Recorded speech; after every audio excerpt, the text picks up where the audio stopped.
आदाब, मेरा नाम डॉक्टर सुवर्चला है। मैं जीवा फर्टिलिटी सेंटर्स में साइंटिफिक डायरेक्टर हूँ। सिस्टिक फाइब्रोसिस जीन म्यूटेशन कैसा जेनेटिक प्रॉब्लम है और इसकी वजह से क्या इनफर्टिलिटी हो सकता है, आज हम समझने की कोशिश करेंगे। सिस्टिक फाइब्रोसिस, इसे हम CF के नाम से भी जानते हैं, ये एक जेनेटिक डिसऑर्डर है। कैसे होता है? एक म्यूटेशन की वजह से। कौन से जीन पे होता है? CFTR जीन पे होता है। Cystic fibrosis transmembrane conductance regulator नामक एक जीन है, जिसपे अगर ये म्यूटेशन हुआ तो सिस्टिक फाइब्रोसिस नामक जेनेटिक डिसऑर्डर होता है। ये आप समझ गए हो। CFTR जीन बहुत इंपॉर्टेंट जीन है। ये कुछ ऐसे सूचनाएं, कुछ ऐसे इंस्ट्रक्शंस देती है अपने प्रोटीन्स के रेगुलेशन में। ये CFTR जीन बहुत इंपॉर्टेंट रोल प्ले करता है। ये अपने बॉडी में प्रोटीन्स को रेगुलेट करता है। नमक और पानी को सेल मेम्ब्रेन्स के इधर उधर भेजने में भी CFTR का रोल बहुत इंपॉर्टेंट है। और इसीलिए अगर इसमें कुछ प्रॉब्लम हुआ तो ये जो सॉल्ट और वाटर का मूवमेंट है, इसमें प्रॉब्लम हो सकता है। यही नहीं,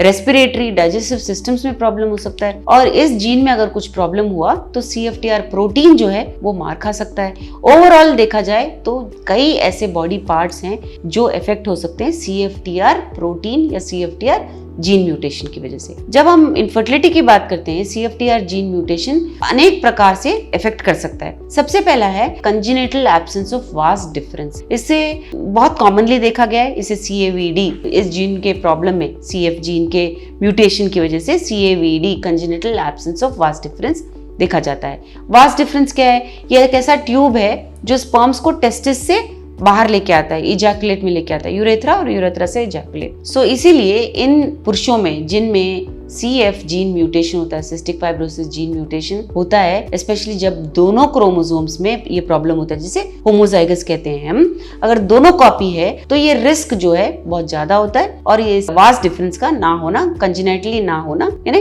पैदाइशी ना होना देखा गया है। अगला प्रॉब्लम है मेल इनफर्टिलिटी। तो CAVD कंजेनिटल एब्सेंस अगर रहा, वास्ट डिफरेंस ही नहीं रहा, तो डेफिनेटली मेल इनफर्टिलिटी हो सकता है। हालांकि स्पर्म प्रोडक्शन होता है, ये सिस्टिक फाइब्रोसिस जीन म्यूटेशन के बाद भी स्पर्म प्रोडक्शन होता है, लेकिन वास्ट डिफरेंस ही नहीं रहा तो ये कनेक्शन जो है टेस्टिस से यूरेथ्रा का जो कनेक्शन है अगर नहीं रहा तो इनफर्टिलिटी हो सकता है। इसीलिए इन पुरुषों में स्पर्म प्रोडक्शन के बावजूद इनफर्टिलिटी देखा गया है। अगला है स्पर्म फंक्शन ठीक से ना होना। स्पर्म्स भी तैयार हो गए, क्वालिटी अच्छा नहीं होना भी ये सिस्टिक फाइब्रोसिस जीन म्यूटेशन की वजह से देखा गया है। मोटिलिटी ठीक से ना होना, यानी कि हरकत ना होना, मॉर्फोलॉजी ठीक ना होना भी देखा गया है, जिसकी वजह से डायरेक्टली आपको इनफर्टिलिटी हो सकता है। रिप्रोडक्टिव सिस्टम अबनॉर्मलिटीज भी देखे गए हैं। इसकी वजह से बॉडी पार्ट्स, अंदर छोटे जो ऑर्गन्स होते हैं जैसे एपिडिडिमिस हो गया, सेमिनल वेसिकल्स, ये बहुत इंपॉर्टेंट पार्ट्स हैं रिप्रोडक्टिव सिस्टम के, ये भी ठीक से कभी कभी काम नहीं कर पाते। सो डायग्नोस कैसे करते हैं? ये जेनेटिक टेस्टिंग सबसे अच्छा तरीका है ये देखने के लिए कि सिस्टिक फाइब्रोसिस जीन म्यूटेशन है या नहीं, और ये जो हम जिन्हें टेस्ट कर रहे हैं वो हेट्रोजाइगस है या होमोजाइगस है, यानी कि जो क्रोमोसोम ये प्रॉब्लम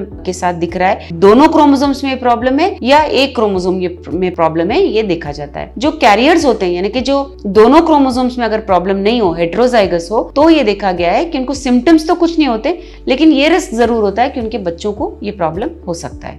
अगला है फर्टिलिटी असेसमेंट। जब सिस्टिक फाइब्रोसिस जीन म्यूटेशन होता है और बच्चे नहीं हो रहे होते हैं और जब वो असेसमेंट के लिए आते हैं, यानी परीक्षा के लिए आते हैं, तो सीमेन एनालिसिस किया जाता है, बहुत सारे रिप्रोडक्टिव फंक्शन टेस्ट किए जाते हैं, जिससे हम ये अनुमान लगा सकते हैं कि ये प्रॉब्लम कितना सीवियर है। और जेनेटिक टेस्ट तो हम करते ही हैं ऐसे लोगों में, तो उसकी वजह से भी हम ये ट्रीटमेंट ऑप्शन आराम से सेलेक्ट कर सकते हैं। ट्रीटमेंट ऑप्शन की अगर बात आए तो ART यानी असिस्टेड रिप्रोडक्टिव टेक्नोलॉजीज नामक बहुत अच्छा टेक्निक है, जहां हम IVF, इन विट्रो फर्टिलाइजेशन या ICSI, इंट्रासाइटोप्लाज्मिक स्पर्म इंजेक्शन करते हैं। इसमें स्पर्म को लिया जाता है और एक एक स्पर्म को एक एक अंडे में डाल के एम्ब्रियो तैयार किया जाता है। तो अगर आप ये सोच रहे हो कि स्पर्म कैसे लेंगे, क्योंकि मैंने आपको बताया कि स्पर्म्स तो बाहर आ ही नहीं रहे, टीसा नामक प्रोसीजर द्वारा ये किया जाता है। टेस्टिकुलर एक्सट्रैक्शन ऑफ स्पर्म्स, जैसे मैंने कहा स्पर्म प्रोडक्शन हो रहा है टेस्टिस में, तो ये छोटे से प्रोसीजर द्वारा स्पर्म्स को बाहर निकालकर उसे आपके वाइफ के अंडों में डालकर एम्ब्रियो को तैयार किया जाएगा। तो मैनेजमेंट के तरीके बहुत हैं,